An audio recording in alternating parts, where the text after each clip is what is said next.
Gísli, 15. blueshátíðin að hefjast helgina núna, Jólasverði. Hvernig stemmingin fyrir hátíðina núna? Stemningin náttúrulega góð eins og venjulega.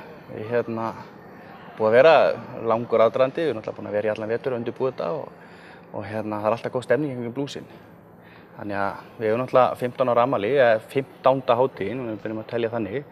Við byrjum árið 2000 og voru svolítið svona brauðdreifundir á sínum tíma að fara á stað með blúshátíð. Það þótti nú ekkert sjálfsagt og við erum fyrsta blúshátíðin á Íslandi sem fer á stað. Þannig að margir hafa nú fetað í fótsporin á okkur og erum svona að gera svipuða hluti og við. En við erum náttúrulega alltaf stolt af því að eiga fyrstu hátíðina. Dagskrá náttúrulega glæsilega vandað.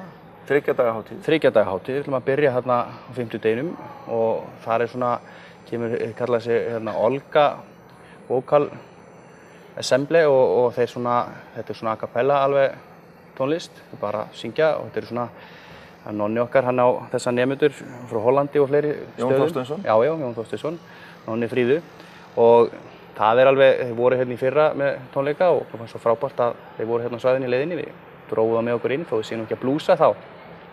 Þetta nú tónlistarhátíð, þannig að við svona stígum út fyrir rammana aðeins, það er líka gaman að því. Við höfum gert það stundum á 50deginum. Föstudagurinn svona pínu svona rocksprengja, maður getur sagt það. Við erum með hérna Johnny and the Rest sem alveg stórkostlegt band. Við komum til okkar nokkru sinnum og frábæri strákar þar. Svo leituðum við svona aðeins yfir fjallgarðanum, fengum dalvíkinginn Eyþór Inga og Atómskáldin. Þeir eru nýbúin að vera að setja frábæra sýningu upp í Hofi og ætla að setja upp sitt sjó þar á föstudeginum. Þannig að föstudagurinn svolítið svona, verður tekið svolítið með trukki.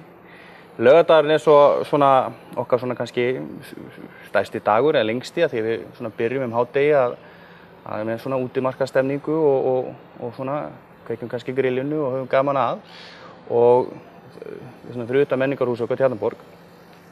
Þar höfum við svona reynt að setja svona kraftinn í ungliða fólki okkar, þess unga fólki á Eyþingssvæðinu. Við fengum styrk frá menningar á Eyþings til að fá ungt fólk á svæðinu til að svona leika fingur fram með atvinnumönnum.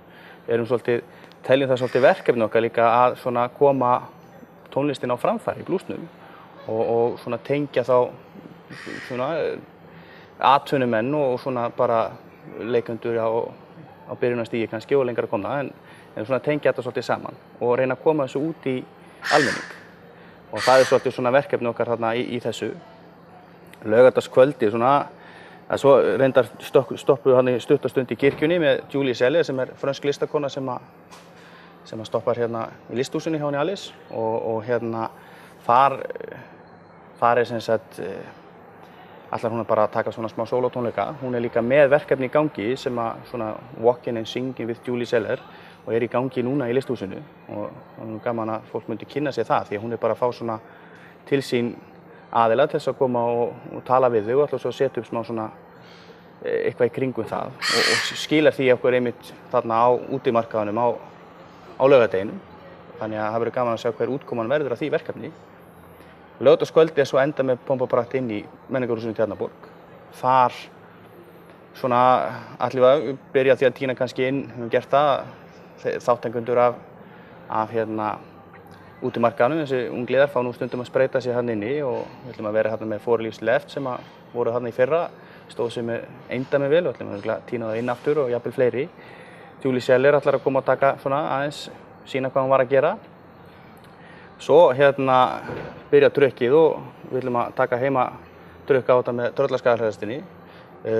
Þar ætlum við að reyna að fá Gulli Helga sem er nú bassaleikari í Pöpunum, hann ætlum við að reyna að tróða honum aðeins framar og það er komið tíma á að drengurinn fara að blúsa.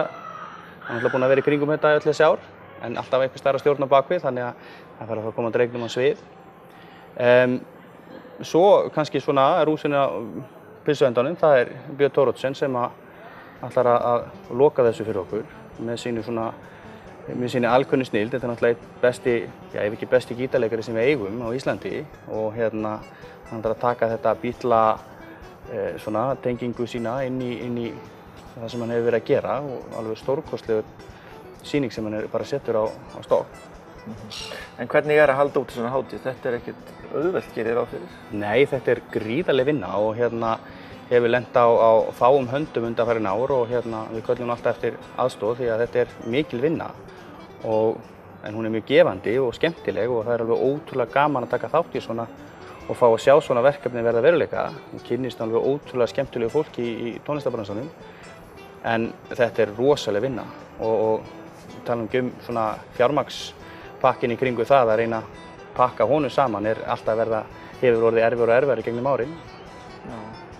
Og mikil samkeppni fólkið, það er alltaf mikið að vera allar helgar. Já, það er náttúrulega, hver einasta helgi er einhvers staðar eitthvað að vera og það er alltaf að vera að keppa sama fólkið og jafnvel sömu listamennina og þannig menn eru svona að berjast sömu kökuna og oft bara að býta staðinn sko og þetta er sama fjármagnið sem menn eru að sækja í alls konar sjóði í, þannig að þetta er erfitt.